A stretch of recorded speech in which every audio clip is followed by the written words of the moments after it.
Hello friends, welcome back to Twitterpedia YouTube channel. तो कैसे हो आप सब? आई होप आप लोग अच्छे होंगे, बिंदास होंगे। तो दोस्तों, हमने पिछले क्लास में SSC CHSL previous year paper के क्वेश्चनों को डिस्कस कर रहे थे, जो 1 से लेकर के 8 तक के क्वेश्चनों को डिस्कस कर चुके हैं। अब नेक्स्ट क्वेश्चन को इस क्लास में हम लोग डिस्कस करने वाले हैं। तो चलिए क्लास स्टार्ट करते हैं। क्लास स्टार्ट करने से पहले आप लोग चैनल को सब्सक्राइब कर लीजिए और वीडियो को लास्ट तक जरूर देखिएगा। तो सबसे पहला क्वेश्चन है जिसमें दिया हुआ है हाउ लॉन्ग इन ईयर्स, यानी समय बताना है। Will a sum of money invested at 6% per annum simple interest to increase its value by 40%, यानी सिंपल इंटरेस्ट है जो क्या है 6% पर एनम है, और उस पैसे का, उस सम का जो वैल्यू है 40% इंक्रीज कर जाता है कितने सालों में। ठीक है, तो सबसे पहले क्या क्या दिया हुआ है, रेट दिया हुआ है। रेट कितना है 6% है, तो यहाँ पर लिख लेते हैं रेट 6% है।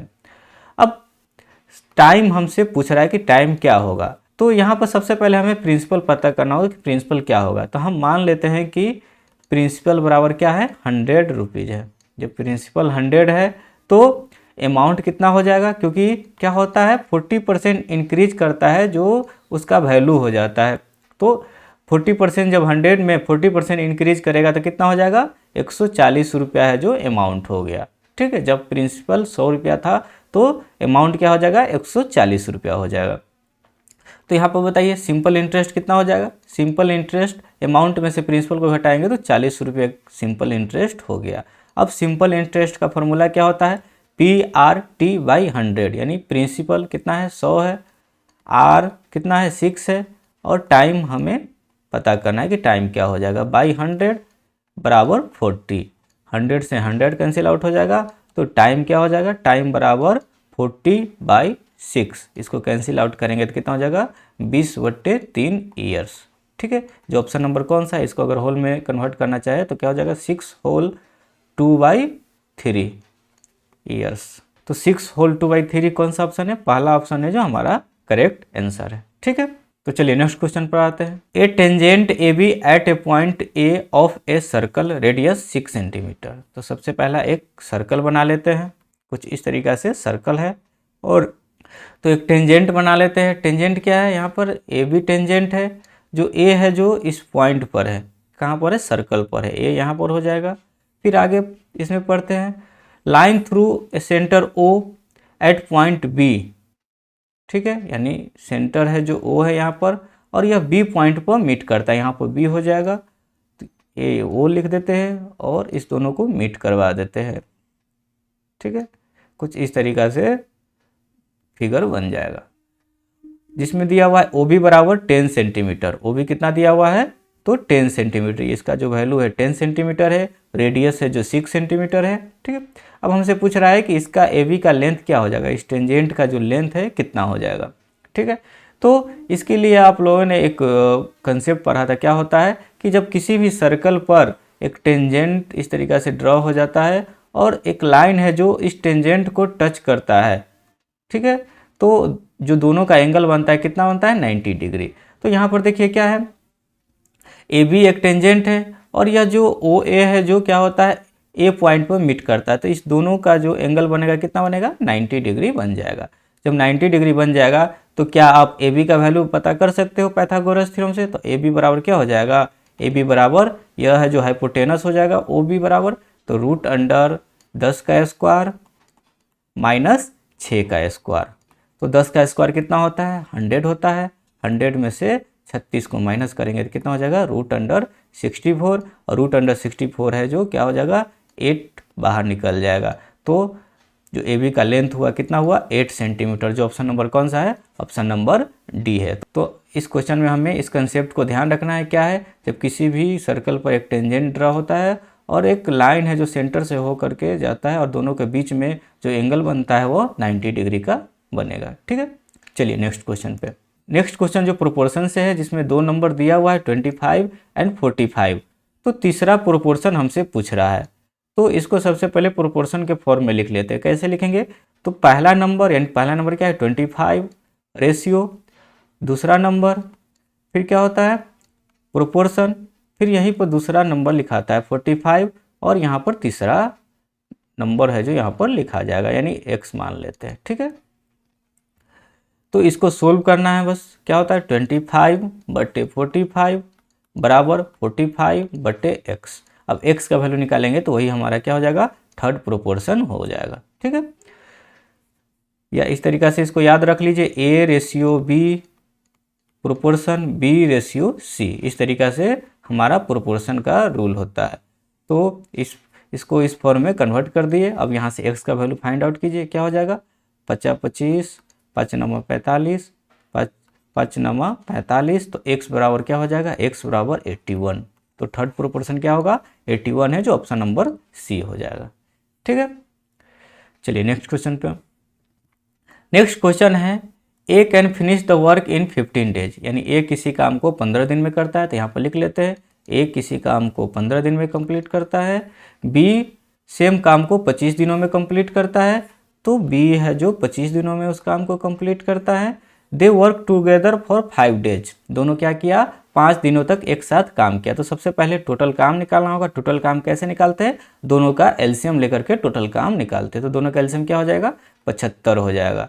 ठीक है, तो अब दोनों का एफिशिएंसी निकालिए। एफिशिएंसी का मतलब क्या बताए थे हमने, वो टाइम एंड वर्क चैप्टर में हमने बताया था कि एफिशिएंसी का मतलब होता है वर्क पर यूनिट टाइम, यानी एक दिन में ए के द्वारा कितना वर्क होता है या एक दिन में बी के द्वारा कितना वर्क होता है। तो टोटल काम 75 है, वह 15 दिनों में काम को कंप्लीट करता है, तो एक दिन में कितना हो जाएगा, 15×5 = 75। तो ए का एफिशिएंसी 5 हो गया और बी का एफिशिएंसी क्या हो जाएगा, 3 हो जाएगा। मतलब बी है जो एक दिन में 3 काम करता है और ए है जो एक दिन में 5 काम करता है। दोनों है जो एक दिन में कितना काम करेगा, तो एक दिन में ए है जो 5 काम करता है, बी है जो 3 काम करता है, तो दोनों मिलकर एक दिन में 8 काम करेगा।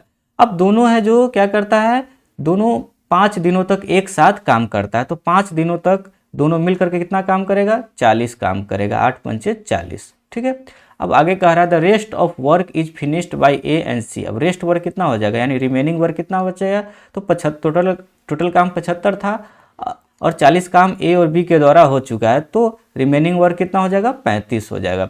और 35 काम किसके द्वारा होता है, ए और सी के द्वारा होता है इन 4 डेज, यानी 4 दिनों में ए और सी है जो काम को कंप्लीट करता है। तो यहाँ पर बताइए, एक दिन में ए है जो 5 काम करता है, तो 4 दिन में कितना काम करेगा, वर्क इन 4 डेज बाय ए के द्वारा 4 दिन में कितना काम होगा, तो क्या करेंगे, एक दिन में 5 काम करता है, तो 4 दिन में क्या हो जाएगा, 20 काम हो जाएगा, यानी 20 काम है जो ए के द्वारा होता है। तो अब बताइए रिमेनिंग वर्क कितना बच जाएगा, रिमेनिंग वर्क है जो अब 35 काम करना था और 20 काम ए के द्वारा कर लिया गया, तो 15 काम बच गया। तो रिमेनिंग काम किसके द्वारा होता है, सी के द्वारा होता है। तो यहाँ पर पूछ रहा है सी है जो अकेला उस काम को कितने दिनों में फिनिश करेगा, तो एक दिन में सी के द्वारा कितना काम होता है, एक दिन में सी के द्वारा कितना, 1 डेज वर्क बाय सी, कितना काम हो, वर्क बाय सी।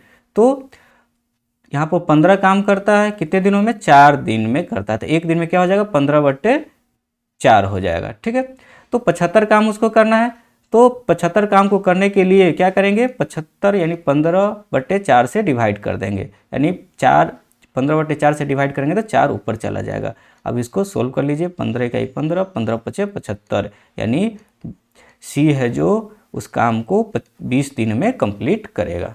ठीक है, यहाँ तक कंप्लीट है। तो चलिए नेक्स्ट क्वेश्चन पर बढ़ते हैं। अब नेक्स्ट क्वेश्चन है जिसमें दिया हुआ है the 3 sides of a triangle are 9, 24 and s units, which of the following is correct. अब हमको इसमें ऑप्शन वाइज इसको चेक करना होगा कि कौन सा ऑप्शन है जो करेक्ट होगा। तो सबसे पहले एक ट्रायंगल बना लेते हैं, यहाँ पर a हो जाएगा, b और यह है जो c हो जाएगा। यह 9 यूनिट है, यह 24 यूनिट है और यहाँ पर s यूनिट है। तो आपने एक कंसेप्ट पढ़ा होगा, क्या होता है कि किसी भी ट्रायंगल का 2 साइड का सम हमेशा तीसरे साइड से बड़ा होता है। तो यहाँ लिख देते हैं sum of 2 sides of a triangle is always greater than the third side. 2 side का सम हमेशा क्या होता है, तीसरे साइड से बड़ा होता है, यानी 9 और 24 को ऐड करेंगे तो s से बड़ा होना चाहिए, या 9 और s को ऐड करेंगे तो 24 से बड़ा होना चाहिए, या 24 और 9 को ऐड करेंगे तो एस से बड़ा होना चाहिए। ठीक है, तो हमें क्या करना है, एस का वैल्यू बताना है कि एस का वैल्यू क्या हो सकता है। तो उसके लिए क्या करेंगे, यहाँ पर 9 और एस को ऐड करते हैं, 9 प्लस एस। जब दोनों को ऐड करेंगे तो क्या होना चाहिए, 24 से बड़ा होगा। तो एस का क्या वैल्यू रखे कि जो 24 से बड़ा होना चाहिए। तो 24 में से 9 को माइनस करेंगे तो कितना हो जाएगा, 15। यानी एस का जो वैल्यू होगा क्या होगा, 15 से बड़ा होना चाहिए। तो देखिए 15 से बड़ा कौन कौन है, एक ऑप्शन नंबर ए है जो 15 से बड़ा है। यहाँ पर बराबर है तो ये तो पहले ही कैंसिल आउट हो जाएगा। और एक यहाँ पर ऑप्शन है जो 15 से बड़ा है, ठीक है, और इसमें भी बराबर है तो ये भी कैंसिल आउट हो जाएगा। ये तो पता चल गया कि एस है जो 15 से बड़ा होना चाहिए। अब छोटा भी तो होना चाहिए कि किससे छोटा होगा। तो यहाँ पर अगर 9 प्लस 24 करते हैं तो 9 प्लस 24 है जो क्या होगा, एस से बड़ा होना चाहिए। यानी दोनों का सम है जो एस से बड़ा होना चाहिए। जब दोनों का सम करेंगे तो कितना हो जाएगा, 33। यानी एस का जो वैल्यू होगा क्या होगा, 33 से छोटा होना चाहिए। तो 33 से छोटा कौन है, तो एस का वैल्यू है जो पहले वाले में ही 33 से छोटा है। यहाँ ए भी ऑप्शन सही है और इसमें बराबर दे दिया हुआ है तो ये भी कैंसिल आउट हो जाएगा। तो ऑप्शन नंबर ए है जो हमारा करेक्ट आंसर है। तो हमेशा यह ध्यान रखना है कि दो साइड का सम हमेशा तीसरे साइड से क्या होता है, बड़ा होता है। तो हमें यहाँ पर एस को कंपेरिजन करना था कि एस का वैल्यू किससे बड़ा होगा और किससे छोटा होगा। तो हमने देखा कि एस का जो वैल्यू है 15 से हमेशा बड़ा होना चाहिए और 33 से छोटा होना चाहिए। ठीक है, चलिए नेक्स्ट क्वेश्चन पे। नेक्स्ट क्वेश्चन है, if A right circular cone height 24 centimetre. तो सबसे पहले एक कोन बना लेते हैं। कोन किस टाइप से होता है, कुछ इस टाइप से कोन होता है, नीचे में सर्कल हो जाएगा। ठीक है, और यहाँ पर एक हाइट बना देते हैं जो क्या है, यहाँ पर हाइट है और यहाँ से एक रेडियस आ जाएगा। ठीक है, अब इसमें क्या क्या दिया हुआ है, हाइट कितना दिया हुआ है, हाइट बराबर 24 सेंटीमीटर दिया हुआ है। हाइट क्या है, यह हाइट है, हाइट बराबर कितना है, 24 सेंटीमीटर है। और रेडियस के लिए क्या दिया हुआ है, सरकमफ्रेंस दिया हुआ है जो कितना है, 42 पाई है। तो बेस का शेप क्या होता है, सर्कल होता है, और सर्कल का सरकमफ्रेंस क्या होता है, 2 पाई आर, जो जिसका वैल्यू क्या है, 42 पाई दिया हुआ है। तो पाई से पाई कैंसिल आउट हो जाएगा, फिर 2 से 20 बार में 42 आ जाएगा, और आर बराबर क्या हो गया, 21 आ गया। अब जब आर भी निकल गया और हाइट भी हमारा निकल गया, तो अब हमसे क्या पूछ रहा है, वॉल्यूम पूछ रहा है। तो वॉल्यूम ऑफ कोन क्या होता है, 1/3 पाई आर स्क्वायर एच। तो 1/3 पाई का वैल्यू कितना लेना है, 22/7 लेना है, और आर बराबर कितना है, 21 × 21, और हाइट बराबर कितना है, 24 है। तो यहाँ से कैंसिल आउट करते हैं, कितना बार में कैंसिल आउट हो जाएगा, यहाँ पर 1/3 है, 3 7 जा 21, 7 से 7 कैंसिल आउट हो जाएगा। अब तीनों को मल्टीप्लाई कर दीजिए। अब यहाँ भी हमें मल्टीप्लाई करने की जरूरत नहीं, क्योंकि हमें यहाँ पर दिख रहा है क्या, यूनिट प्लेस को चेक करेंगे। यहाँ 1 है, यहाँ पर 8 है, यहाँ पर 4 है, और यहाँ पर 1 है। अगर 1 आता है तो हमको मल्टीप्लाई करना पड़ेगा। अगर 1 के अलावा 8 या 4 आता है तो हमें मल्टीप्लाई करने की ज़रूरत नहीं है। तो पहले यूनिट प्लेस को ही मल्टीप्लाई कर लेते हैं। 2 में 1 से मल्टीप्लाई करेंगे तो 2 हो जाएगा, फिर 2 में 4 से मल्टीप्लाई करेंगे तो 8 आ जाएगा। यानी यूनिट प्लेस पर हमको पता चल गया कि क्या आएगा, 8 आएगा। तो 8 कहाँ पर है, ऑप्शन नंबर बी है जो हमारा करेक्ट आंसर है, जो कितना हो जाएगा, 11,088 है जो इसका करेक्ट आंसर आ जाएगा, यानी सेंटीमीटर क्यूब। ठीक है, तो इस कोन का वॉल्यूम क्या हो जाएगा, 11,088 सेंटीमीटर क्यूब। चलिए नेक्स्ट क्वेश्चन पे। नेक्स्ट क्वेश्चन है, a dishonest shopkeeper professes to sells grains at cost price. यानी एक बेईमान दुकानदार है जो क्या दावा करता है कि वह किसी सामान को क्रय मूल्य पर ही बेचने का दावा करता है, परंतु वह 1 किलो वजन के लिए 9 से 20 ग्राम का वजन का उपयोग करता है। लेकिन वह क्या करता है, 1 किलो की जगह 920 ग्राम ही देता है। तो लाभ प्रतिशत बताइए। तो ऐसे क्वेश्चनों के लिए क्या करेंगे, तो मान लेंगे लेट 1 ग्राम बराबर 1 रुपीज, यानी 1 ग्राम का दाम क्या है, 1 रुपया है। अब वह क्या करता है, सामान है जो ग्राहक को कितना देता है, 9 से 20 ग्राम ही देता है। तो 9 से 20 ग्राम मतलब सीपी बराबर क्या हो जाएगा, 9 से 20 ग्राम होगा, जो 9 से 20 ग्राम का दाम 9 से 20 रुपया हो गया, यानी सीपी बराबर 9 से 20 रुपया। और उससे कितना रुपया लेता है, तो जो लेता है वह क्या हो जाएगा, एसपी हो जाएगा। 1 केजी का पैसा लेता है तो 1 केजी का दाम कितना हो जाएगा, 1000 रुपया हो जाएगा। हमें सीपी और एसपी भी पता चल गया, तो यहाँ से क्या गेन बता सकते हो, गेन कितना हो जाएगा, तो गेन हो जाएगा 1000 में से 920 को माइनस करेंगे तो 80 रुपया का गेन हो जाएगा। अब गेन पता चल गया तो क्या आप गेन परसेंट बता सकते हो, गेन परसेंट कितना हो जाएगा, तो गेन बाय सीपी यानी 80 बट्टे सीपी कितना है 920 है इंटू 100। कैंसिल आउट कीजिए, कैंसिल आउट करेंगे 4 2 जा 8, 4 2 जा 8, 4 3 जा 12 यानी 200/23। 200/23 जब इसको कैंसिल आउट करेंगे तो 8.70 है जो हमारा करेक्ट आंसर आ जाएगा। जो कौन सा ऑप्शन है, ऑप्शन नंबर बी है जो करेक्ट आंसर है। ठीक है, तो ऐसे क्वेश्चनों के लिए 1 ग्राम का 1 रुपया मान लेना है। तो वह क्या करता है, 1 केजी के जगह पर वह 9 से 20 ग्राम ही देता है, तो 9 से 20 ग्राम देता है वह सीपी हो जाएगा, और 1 केजी का पैसा लेता है तो वह एसपी हो जाएगा। ठीक है, फिर वहाँ से गेन निकाले, फिर गेन परसेंट निकाल लिए। चलिए नेक्स्ट क्वेश्चन पे। नेक्स्ट क्वेश्चन है, Zeenat and Nasreen participated in a circular race of 1.2 kilometre, यानी एक सर्कुलर रेस है, कुछ इस तरीके से सर्कुलर रेस है, और कौन कौन है, जिन्नत है और नसरीन है।